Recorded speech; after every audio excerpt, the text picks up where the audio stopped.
Temos também Denilde Roushacker aqui conosco, ela que vai trazer para a gente também esse olhar da análise internacional sobre o que está acontecendo no Oriente Médio, sobre essas negociações entre Israel e Hamas. Denilde, desde cedo aqui com a gente, mais uma vez obrigada, bom dia. Bom dia, Carol. Bom dia, Mariana. Um prazer estar aqui com vocês. Denilde, a gente está acompanhando o cumprimento dessa primeira fase do acordo de cessar-fogo entre Israel e Hamas, com a libertação de reféns israelenses, bem como a soltura de prisioneiros palestinos. Muito se fala que esse acordo ele é muito frágil. Em que medida essas rodadas de libertação, elas fortalecem a negociação entre o grupo e Israel? Ela vem sendo marcada, Carol, por uma grande desconfiança de ambos os lados, e isso faz com que se tenha aí essa percepção de que não se sabe ao certo se chegaremos à segunda e muito menos à terceira fase do acordo. Em todas as libertações dos reféns, sempre tem um atraso e sempre tem uma ameaça de que não irá ser cumprida alguma das questões que foram colocadas. Então, por exemplo, essa semana Israel, né, quando teve a libertação de um grupo de reféns que foi muito caótico, ameaçou não libertar os palestinos.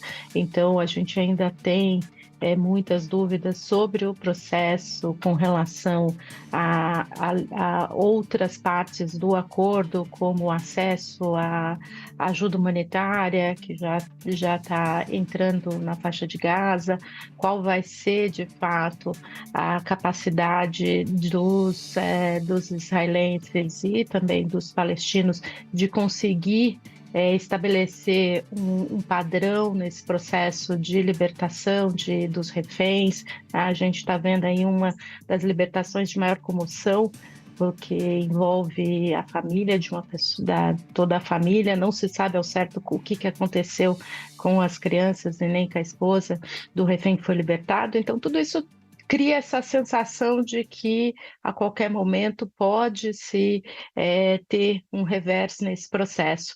Mas, por outro lado, o contexto internacional e a própria lógica das negociações no Oriente Médio mudaram também com a entrada do Trump no governo. Então, ele tem sido muito categórico que é preciso avançar, tem pressionado os países da região para que se chegue a um acordo sobre as fases, para se construir, de fato, uma paz mais duradoura. Então, isso faz com que se tenha a percepção de que, mesmo com todos esses percalços e todas as desconfianças, pelo menos na primeira fase, a gente vai conseguir se chegar aí ao final, mas nunca se sabe qual que vai ser a próxima fase e se, de fato, ela acontecerá.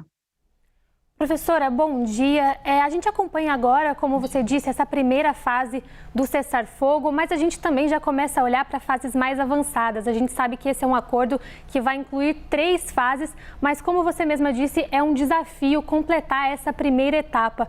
O que está em jogo? Qual é a previsão para as próximas fases, caso Israel e o Hamas consigam cumprir as exigências mútuas estabelecidas para essa primeira etapa? Olha, Mariana, grande parte da negociação para a segunda fase envolve a reconstrução de Gaza, como que vai ficar em termos de posicionamento, qual vai ser o papel do Hamas dentro da faixa de Gaza, qual vai ser a ingerência internacional também, se vamos ter uma ingerência internacional, como vai ser a reconstrução de Gaza, e aí envolve recursos. O Catar tem sido o país que tem deixado claro que é preciso ter um esforço de investimento para a reconstrução de Gaza.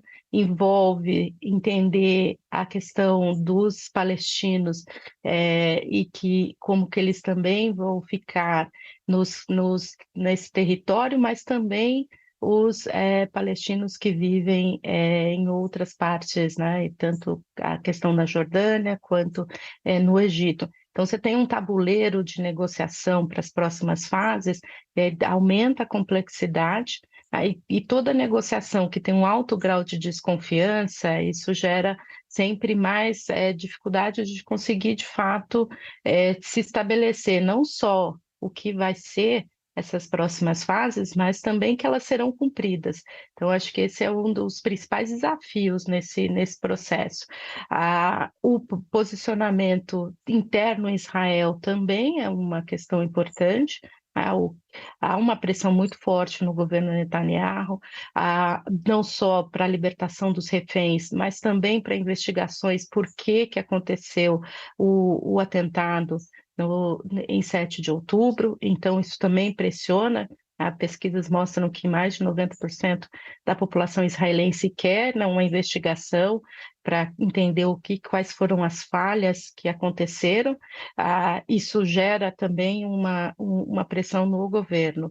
E do lado do Hamas, a gente está vendo, o Hamas está fazendo todo um espetáculo a cada entrega de reféns para demonstrar que ainda domina o território, que tem força e capacidade militar, e que não vai ser tão fácil conseguir que o Hamas ou deixe a Gaza ou aceite uma desmilitarização. Então, tudo isso acaba sendo aí fatores que complicam para a próxima fase, que seria uma fase mais olhando para a reconstrução de Gaza. Denilde Roushacker, professora de Relações Internacionais da ESPM, aqui nessa conversa com a gente. Mais uma vez, Denilde, muito obrigada. Um bom dia. Bom dia, obrigada.